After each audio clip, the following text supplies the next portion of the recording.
Jom kita unbox Tohoku punya box. Tohoku punya box ni eksklusif daripada Pokemon Center Tohoku. Korang boleh tengok kat sini, Pokemon Center Tohoku. Dia datang satu box ni dengan harga market sekarang sekitar 800 ke 900 ringgit. So, ini aku dapatkan, aku ada dapat beberapa box lah. Cuma hari ni aku akan unbox satu untuk korang. Dalam ni korang boleh dapat satu promo card Tohoku. Yang ini ada holo punya version. Dan dia punya design box memang cun dan lawa. Dan ini korang boleh dapat deck box di mana korang boleh masukkan kad-kad yang korang nak main dalam deck kat dalam ni. Dan juga card sleeve. So, ini adalah Tohoku punya box daripada Pokemon Center. Korang tak boleh dapat box ni dekat mana-mana selain korang pergi dekat Pokemon Center Tohoku dan beli dekat sana. Jom kita unboxing.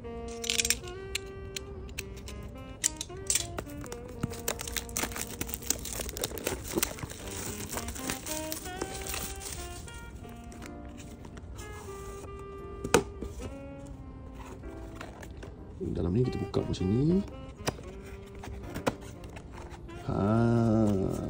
So dekat sini korang boleh nampak dia punya card sleeve. Kita tengok card sleeve dia.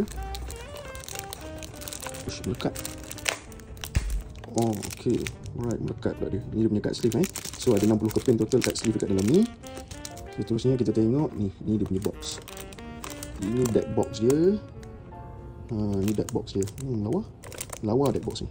Ini dalam ni ada card divider sekali lah kat dalam ni. Dengar tu, ada card divider dia dekat dalam tu. Dan ini dia promo card. Ini adalah promo card yang datang sekali dengan Tohoku punya box ni. Cantik. Condition cantik. Tengok bahagian belakang dia. Dia masih seal dia. Apa pendapat korang? Korang suka tak kalau korang ada satu ni dalam collection korang? Nak tengok tak dalam ni ada apa? Kita tengok sekali lah ada apa dalam ni.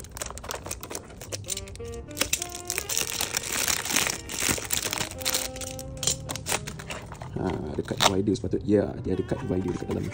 Inilah card divider dia lah. Khas untuk korang boleh dapat ni hanya dekat dalam Tohoku punya box ni saja. Okay, right. Itu saja untuk unboxing video kali ni. Kalau korang suka video macam ni, jangan lupa like, follow dan komen. Save juga video ni. Komen dekat bawah. Next content aku nak buat, aku nak unboxing apa. Komen dekat bawah guys. Jumpa korang next video. Assalamualaikum.